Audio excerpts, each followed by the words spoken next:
We do welcome our dear friend, and he's a Coptic, Alan Tutt. He first got involved with the Coptic Center and the Coptic Fellowship. Linda Masada was, I guess we still can call her our musician because she is full of music, and she played the keyboard at our Sunday evening gatherings that were in person at the center for many years.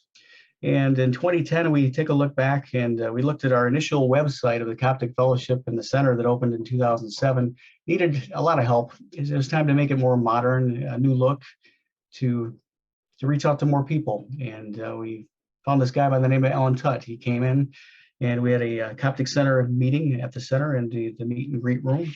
And he gave us a bunch of hosted ideas of how to reach people, to revamp it, give it a fresh new look. And that's how his involvement more so came into the fellowship. And he revamped and gave the initial view of the CopticCenter.org and its second edition, let's call it, so to speak. Since then, it has gone through many enhancements, thanks to Alan, and he has stepped in with fresh ideas, a fresh new look of how to expand the marketing aspects of the organization. He's gave some ideas that seem kind of far out there, but really not so much, as we try to reach new individuals that are looking for a path to get involved with spirituality, metaphysics, learn something fresh and new, from ancient wisdoms to universal perspectives. Alan has done that by revamping the website. He's helping with the advertising on Facebook currently. And he is also one of the facilitators of this year's World Service Order Leadership Training class, including myself and John Davis. We're the trio teaching the class this year that will get underway on the 19th. And tonight he'll be touching on more of the perspectives of not only World Service Order Leadership Training, but his topic is faith anchoring, how to quickly manifest your desires, in his own perspective of his own business that he has on inspiring others with workshops, online classes, meditation CDs that he's offered as well. Basically, his offering to the world and to the Coptic Fellowship, we're grateful for, as he's helping revamp the view to the world of the Coptic Fellowship and our founder, Master Hamid Bey. So we're grateful here for his contributions. He's done a plethora of work of writing advertising promotions for not only WSO, but also the organization as a whole, to put the awareness out there as we go into the next phase of Coptic and make it more of a universal perspective, as Master Hamid Bey desired. And he passed the torch to John Davis, our director and our dear friend, which we're thankful for his contributions as well. So inspiring new people, and he's done a lot of that to take the steps forward to help us all as we embrace his wisdom, his light, and his love tonight as he speaks. Faith anchoring, once again, how to quickly manifest your desires. He'll touch on in just a moment.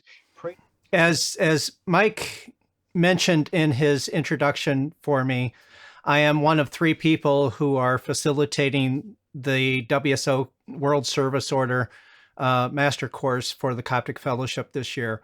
And I had an active role in helping to plan out what material was going to be covered and how it was going to be structured. And the three of us really came together to put together something that is very different from what WSO used to be at least several years ago. I'm not sure where it was before I came around, but it's going to be very interesting.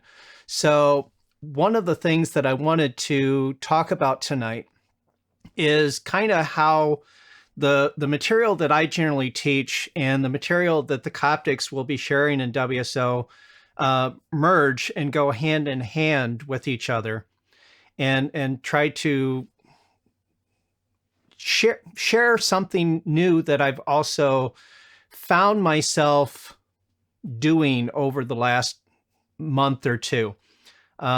Those of you who have attended my talks before kind of have an idea of what I talk about. There are a couple of new people here. So before I really get into the new stuff, I do want to kind of give just a little bit of an overview of the basic foundation behind what I call manifesting.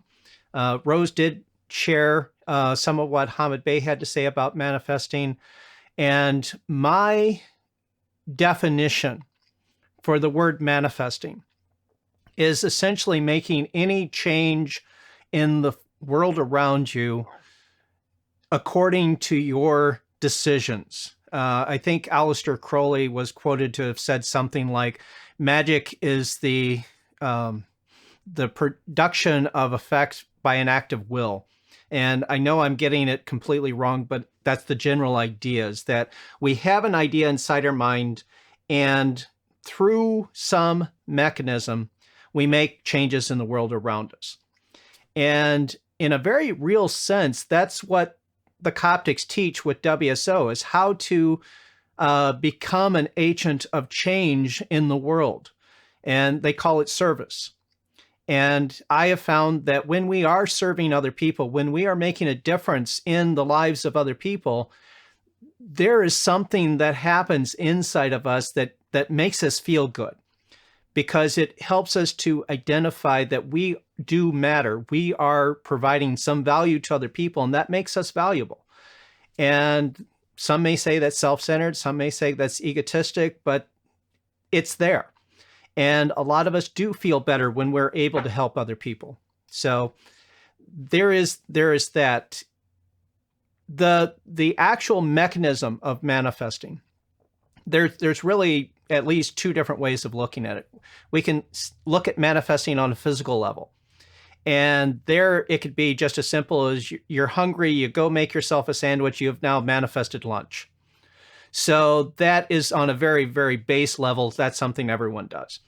When I talk about manifesting, I'm talking about something more than that. I'm talking about touching into a spiritual dimension and using non-physical forces to create change that we are unable to do on the physical level. One of the examples that I've mentioned before is the idea of influencing the weather. And this is something that most people would say, oh, nobody can do that. That's completely outside of our physical control. But it is somewhat uncanny how often, when we're planning an outdoor thing, and I'm looking at the weather forecast on my phone, and it says, okay, it's supposed to be rainy and cold this weekend. And if we're planning an outdoor thing and I really want it to be warm and dry, it's very frequent that I can visualize that, make an intention that it be warmer than what the prediction said, that it could be dry instead of rainy. And it's interesting just how often I get the weather that I want, despite what the weather forecast had been. In fact, recently I taught a series of 3 classes to a group of people over the last month, and that was one of the examples I shared with them. And on 2 different occasions, 2 different people came back and said, you know what, I tried that little trick that you shared, and it actually worked for them as well. They had a situation where it was going to be rainy. They decided they really wanted to have no rain.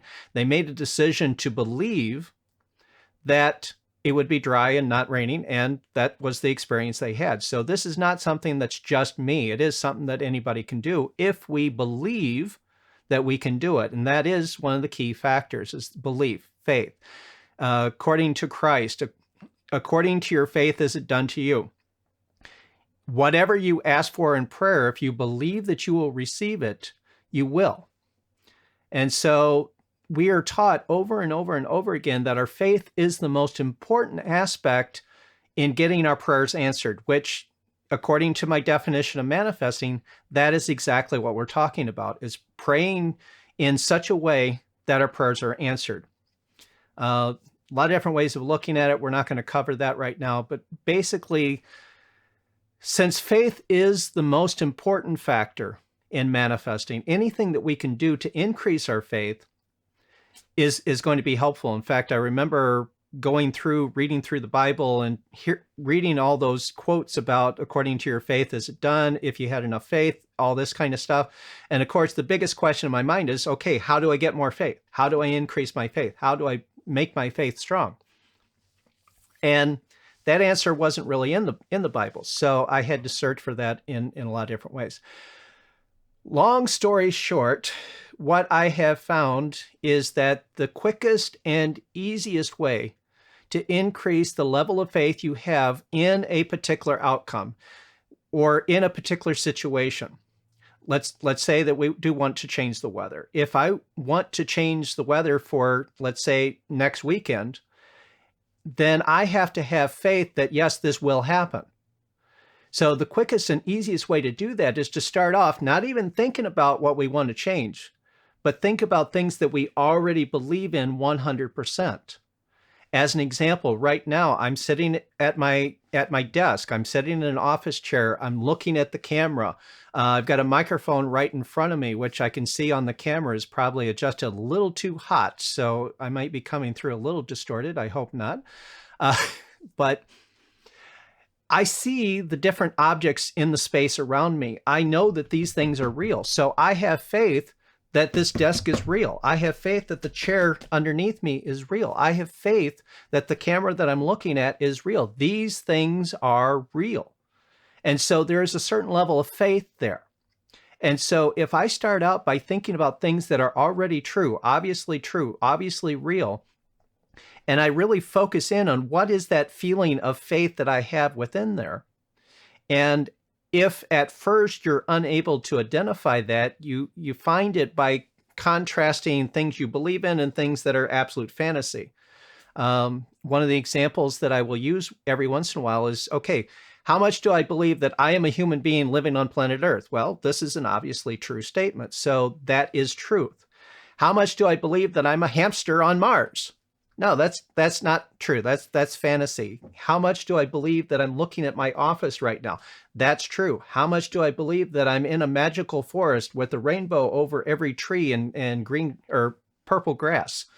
No, that's false. So by contrasting things that are true and things that are not true and paying attention to how we feel inside, and sometimes you have to relax, you have to open your mind, you have to just be there until you notice the difference. But once you find that difference, once you notice how you feel with things that are obviously true, then you focus on that feeling itself. You focus on that feeling of faith, and you try to imagine that feeling growing stronger and becoming larger and filling the space that you're in until you are almost vibrating with the power of faith. And then once you have elicited this feeling of faith, then you start thinking about the thing that you want to manifest. Because what happens is that the idea of faith is locked into your mind. The feeling of faith makes it more substantial, makes it a more impactful experience. And then you start thinking about this new thing, and this new thing, it's like you've created this bubble of energy, and you've got this energy of faith sitting right in front of you. And then you grab this new idea and you put it right in the middle of that bubble. And it's going to soak up all of the energy and power of that faith. And it's going to become locked in your mind on a subconscious level. Your mind is going to associate this new idea with the ideas of truth and reality. And that is an automatic process that you don't have to make happen. Just bringing the two ideas together is going to make that happen for you. And so by doing this, you automatically have more faith in the thing that you want to see manifested. Changing the weather is only one thing. Just whatever it is that you would like to experience more of in your life. If you would like to be a more confident person, then bring up this feeling of faith, which is itself a feeling of confidence. And so automatically you're already experiencing a little bit more confidence in the process. But you bring up this feeling of faith, and then you bring in the idea of me as a confident person. And you can imagine yourself looking in the mirror and looking at this person who is standing straight with good posture, shoulders back, chin up, and walking tall with all the confidence in the world. And because you brought up this feeling of faith before you imagine that image, the two ideas get locked in your mind and you become a more confident person on a subconscious level where you don't even have to think about it anymore. It just happens because your subconscious really, when you really understand how the mind works, the subconscious is really running the show. Everything that you think about consciously started out as a subconscious idea first. And it's your subconscious that's feeding your conscious mind. What do you want to do? Those feelings are coming from the subconscious. What are you thinking about is coming from the subconscious.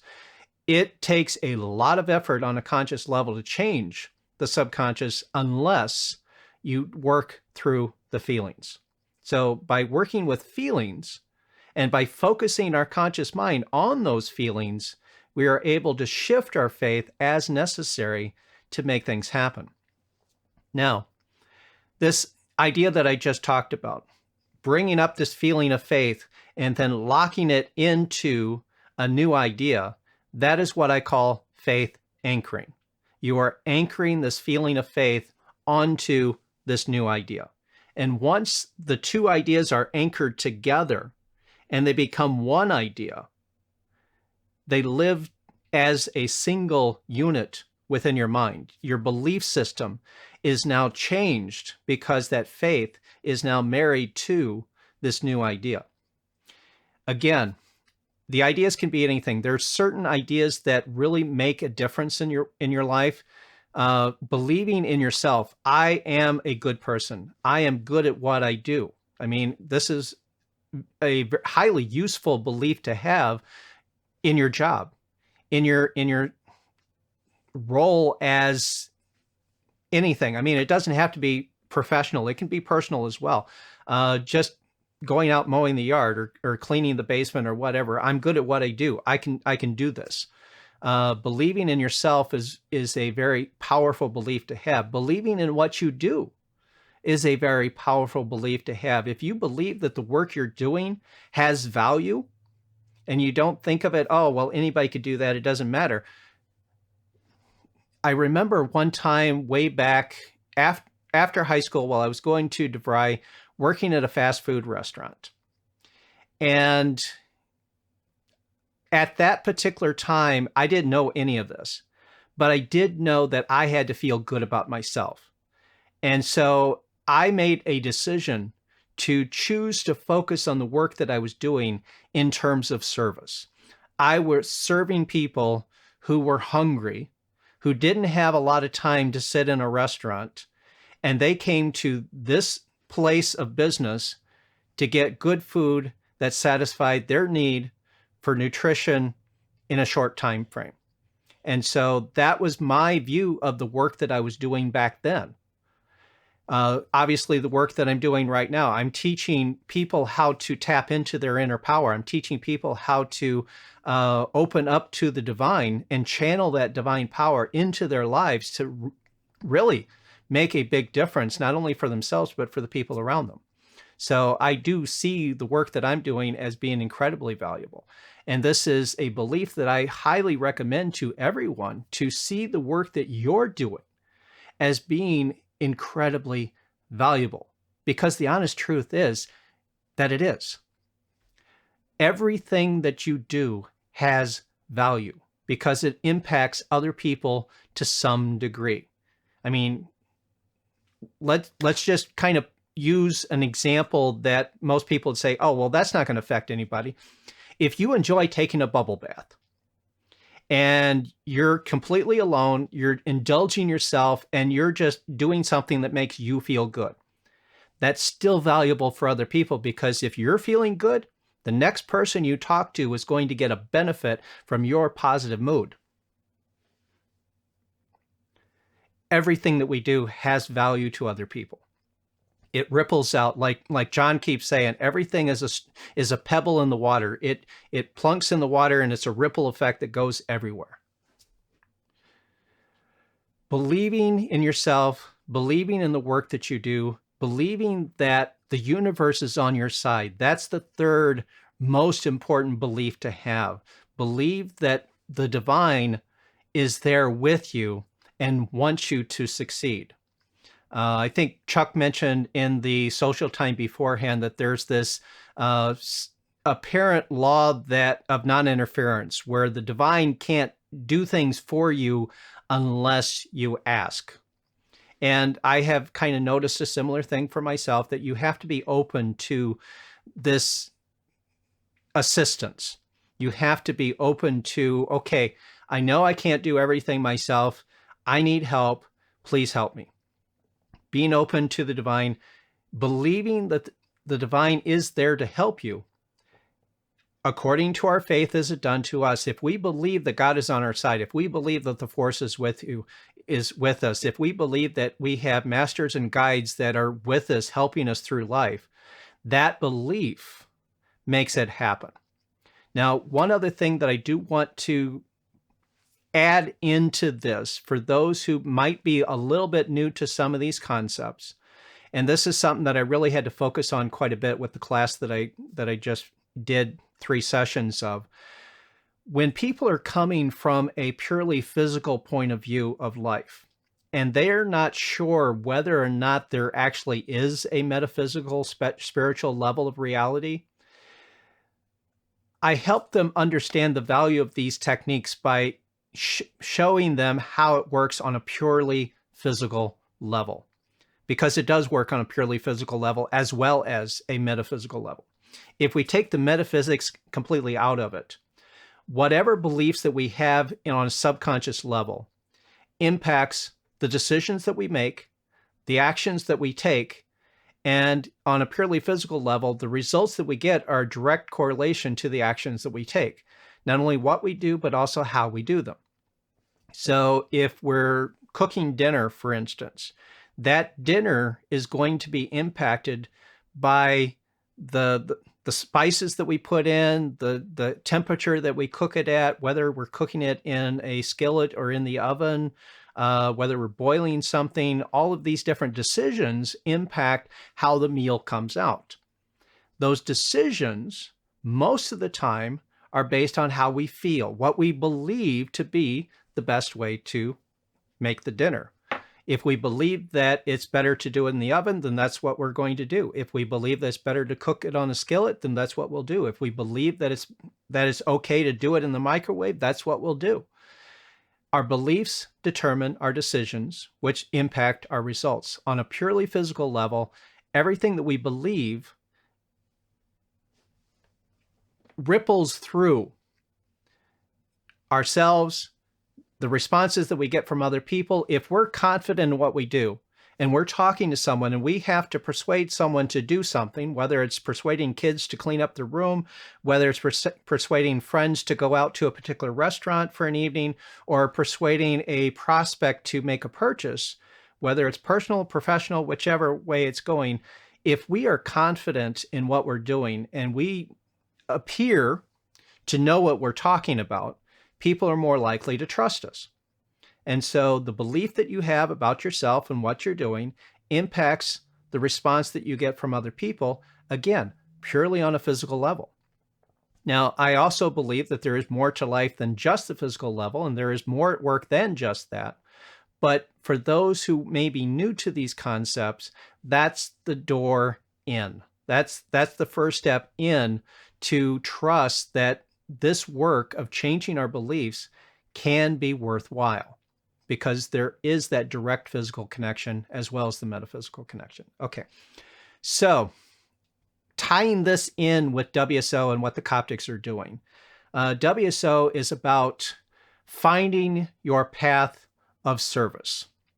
It's about equipping you with the tools that you need to be effective at serving the world. And you can use this in a business capacity. You can use this to improve the work that you do. It can be used to create a business and make money from it. It can be used on a purely personal level. It can be used just to improve the relationship you have with the people around you, which is a form of service. So WSO is all about finding your pathway of service. One of those paths of service is what we call light working.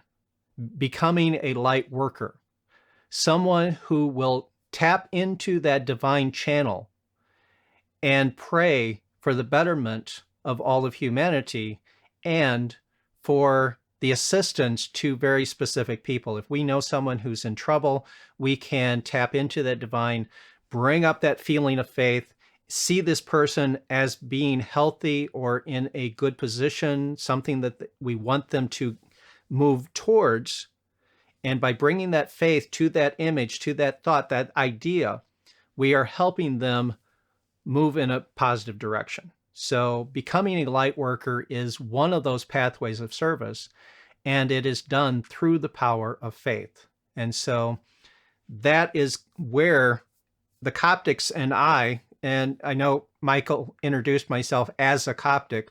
I see myself kind of on the edge of Coptics. I haven't really dove in deep to it because I have my own material, and then there's Hamid Bey's material, and then there is that area where it overlaps. So I do bring my own flavor to things, my own personality to things. And hopefully there is a little bit of what I have to offer that benefits the Coptics, that benefits those who take the WSO program, and benefits those of you who attend these Sunday night services. So again, just to reiterate what Mike was saying, there is an early bird special for WSO that goes until Wednesday the 12th. Instead of the normal price of $300, which itself is a discount from what it used to be. It used to be $500 for 4 weekends. Now that we're going online and a Zoom and there's no travel involved, and you can attend in the comfort of your home for an hour and a half to 2 hours every other week, we did drop the price down to $300. But until Wednesday, you can get it $50 off for only $250. There is a payment plan, $80 for each of 4 modules, if you want to do that. All that is explained on the website. I did post a link in the chat, so you can follow that, check it out. Would like to see every one of you attend. Those of you who have already attended WSO, one thing Mike didn't mention is that previous WSO students can attend for free.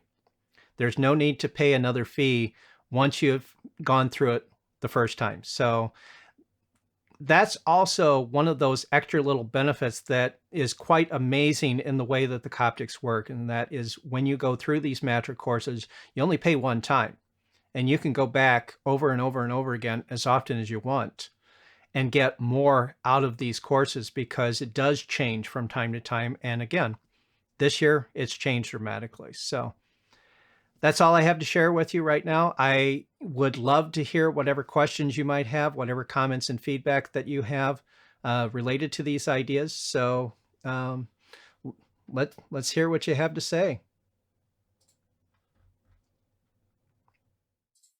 Thank you, Alan. It was wonderful, Alan. Fantastic. Thank you. So, Alan, when you were talking about having faith in yourself, you know, you see the stuff, you read it, you've seen it before, you think, yeah. So there was a post, a meme on Facebook that said, every once in a while, in fact, every day, stand in front of the mirror, look yourself in the eye, and sincerely say, I love you. It had been years since I'd done that. Oh my God, how impactful it was, just that simple thing. And knowing that we're all connected. And like you say, when you serve yourself, you serve other people. I had a wonderful day the rest of the day because I did that. And I love myself. So I love everybody. Yep, you have good reason to love yourself. Mhm. Looks like we don't have a hand raising function, or at least I don't see one. You mind if I go next? Yeah, go ahead. Go ahead. Yep. What I've learned in the past, I don't know, 6 or 8 years, things got I've seen a lot of change since 2012. And people were making predictions that 2012 was this great big change, and I was expecting to see change in the physical world, and it never happened. And so I was kind of like, well, that was a dud. But what actually did happen was really big change in me spiritually. And I was going to comment about once we change spiritually, from that point on, that becomes our foundation, and then we can change the world through our actions in the physical world. So my comment is actually more about loving yourself. Loving yourself isn't necessarily staring into the mirror and say, well, I'm all that in a bag of chips too. It's accepting you, all of you, the good and the bad, and realizing that yes, you do have good parts to you. And yes, you should be proud of your good parts and acknowledge those good parts and take those good parts and believe in your own good parts in your own heart, not just in your mind. Part of my lesson was to get back in touch with my heart. That was another big lesson. And it also means acknowledging that you have a dark side too. That is part of our balance. That is also part of the balance of the universe. There is a light and a darkness. The light cannot exist without the darkness. The darkness cannot exist without the light. And for us to know heaven, we have to know hell as well. That's part of this duality thing and the balance of the universe. So make sure that you acknowledge the positive parts of yourself, the things that you're good at. And you can also acknowledge the bad parts of yourself and say, I wish I could water ski, but you don't have to put yourself down for it just because you can't water ski. You can acknowledge it without getting emotionally entangled in the negativity. I knew Hamid Bey very well. And one thing he taught me was, I believe. And that's how he governed his life. And he also was complimenting everybody too. And people were just drawn to him because they didn't know he was a master of masters. But when I was with him and I played a lot of golf on the golf course with him, I saw some remarkable things. And one of those things I want to share with you right now. Oh, jeez. Some of you have already heard it, but I'm going to tell you again. When I went to California, I spoke at the center out there, and then when he came back here, then he went around to all the different Coptic centers. So this particular time, we were in California, and we were playing, and he wasn't playing very well. And we got to the back nine, and he hit the ball right in front of a stream. And I said, "Uh oh, he's been knocking in the water." And he hit the golf shot, and there was a little Duck. duck, Wasn't it? a little duck that was walking across the stream, right in front of the stream. The ball hit the bird and what came back into the fairway. And I said, "Master, how did you do that?" He never mentioned it. He said, I'm in shock, Master. You're going to have to tell me how you did that. So then he dubbed the shot again. He was still in front of the stream. And I said, "Oh, here he goes. Now he's going to knock it in." He hit the shot, and there was a bridge going across the stream. And the ball hit the bridge and went across the stream. A miracle. Unbelievable, this man. And and I said, "Master, how did you do this?" He never asked me. He answered you. Answered me. And that's the way he was. He was so humble and so giving and so just absolutely phenomenal in everything that he ever did. But he was also the humblest man I've ever met. And this is what the Coptics are really built upon. And he was taken off the streets of Cairo when he was 6 years old and went into the Egyptian mystery schools in Egypt and was taught all those advanced teachings. And then when he got older, he was told he had to go to America to challenge Houdini. And when he got over here, Houdini had passed away and he was stuck in America. And then he met Paramahansa Yogananda. You know him. And he became vice president of the Yoga Foundation. And Spiritual friend. No, I don't know. And then they went around the country and they taught these different places.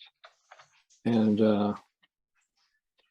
when he did, he was the magic man. So the essence of Coptic and the teachings of Coptic, and you heard it, Alan did just a magnificent job tonight. You will learn these different things that have happened, how we can do these things. And what and Hamid Bey was also a complimenter. He complimented everybody. because he was here for everybody. And he traveled with Paramount Uganda, and Paramount did the talking.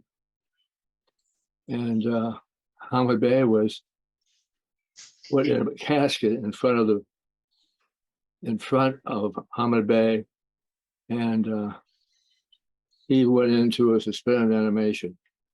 And when Paramount was doing the talk, Hamid Bey was suspended, lowered his heartbeat to 4 or 5 beats a minute. I'll stop now because I'm getting a little wordy here. But that's the essence of what you'll be learning in copy teacher training. So that's a little bit of a little overview of some of the things we'll discuss. So Alan, are you in gonna the course. teach people how to lower their heartbeat to 2 or 3 minutes? 2 or 3 beats a minute? Well, I think I would have to learn how to do it myself first before I could teach it, but I suspect that the key element is believing that you can make that decision and make it happen. So by having faith in your body's ability to do that on command, I think is the first step.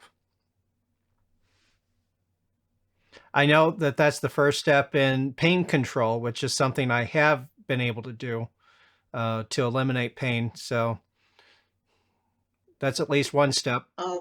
Nancy, don't you There's- remember? I know I've heard you talk about this stuff a lot, and sometimes every day. But you know, there was still something you said that it's like it's profound for me.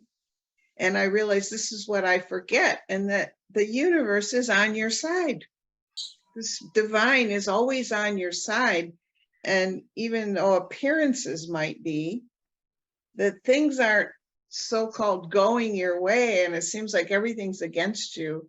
I also heard another comment on that in another situation, is that the question you ask yourself is, oh, what am I supposed to learn from this? But the universe is always on your side, and I just want to thank you for that reminder.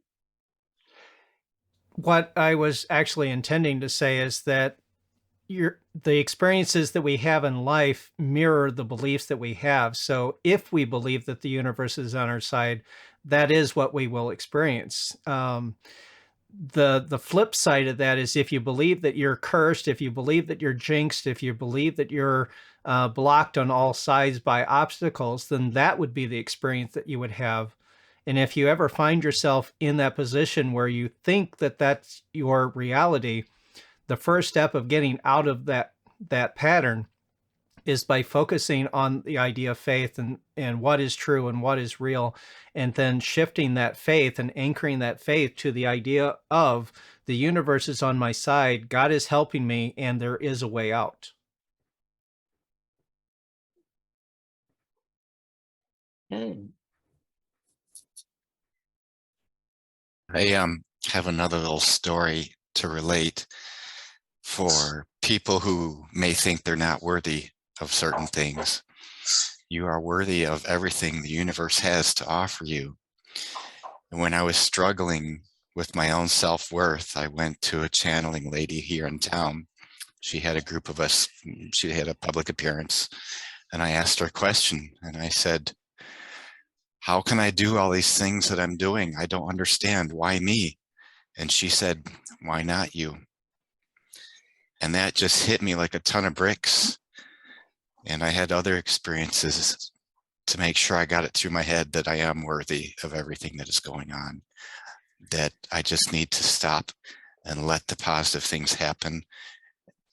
And that's about it. Go with the flow, and things have gotten much better for me. Thank you. Great example. Thank you. Yep.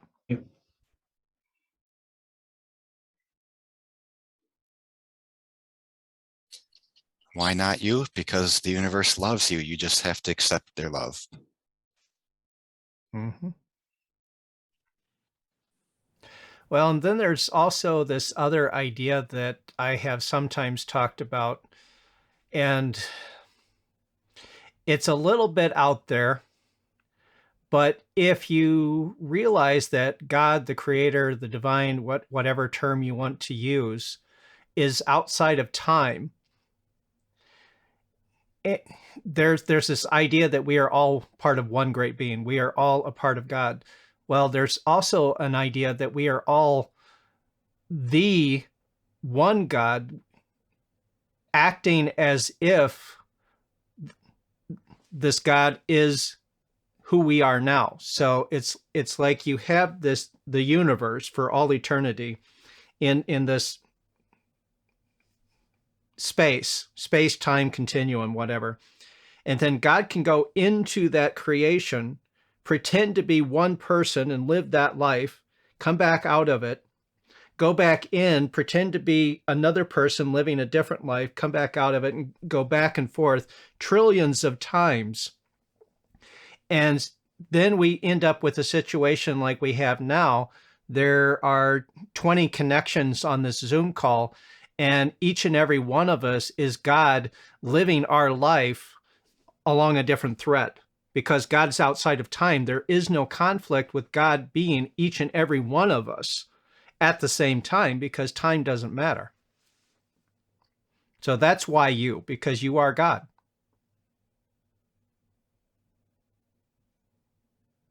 Like I said, that idea is a little out there for some people, but it's an interesting thing to consider.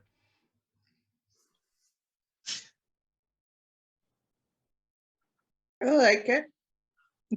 Yesterday on PBS, they had a program on people who had committed suicide. And this mother of a child who had committed suicide was telling that after her son had done this, and she was feeling all of these feelings, and it was in really just an unimaginable space, started having the near-death experience. Now what? Now Uh, what? Where she was going through her past lives, that you hear people who are dying, that they see everything in their life. And she herself, her son had died, but she was the one who was experiencing from the time he was a child. She saw his whole life go before her life with it. And then she started seeing the whole of creation. She said it was going through the dinosaur age, all of these different ages, and all of the Big Bang, and everything happening within this just a simple moment of time. And through this experience of her son dying, she felt this whole experience of not just her own existence, his existence, and then all other existences too. And all of this happened just in a matter of minutes. But it seemed like it was ages when it was happening. And this was just a woman on PBS. It was not part of a church. It was not part of any spiritual organization. And I thought, that's because we are all one. She's seeing life through all these different eyes. And this happening, her deep wanting to know, gave her this knowledge in this moment of time, and she's sharing it. So we all have this within us. We are all, I think of the movie, The Dark Crystal, where we're all shards of one God. And it takes all of us to complete the whole. God will never give up until we're all awake. And I wouldn't say then he gives up, God gives up. I would say we're all working towards the same awakening, and it's possible.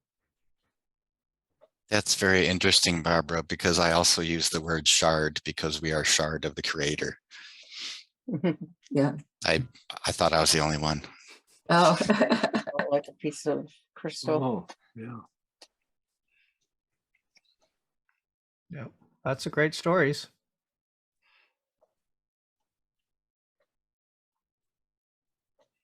So all we have to do is mimic Hamid Bey and keep saying, I believe, I believe. Believe, I believe. I believe.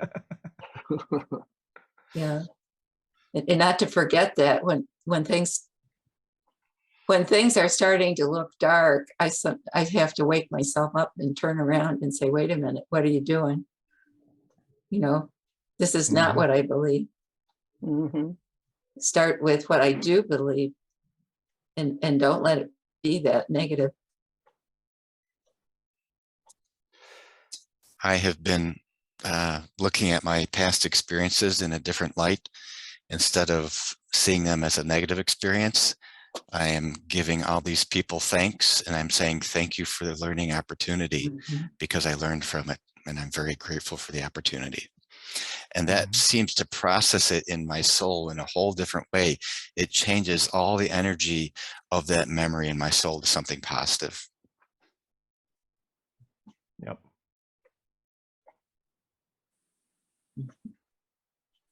So think in just The Bible go- passage where it said, they meant it for bad, but I meant it for good.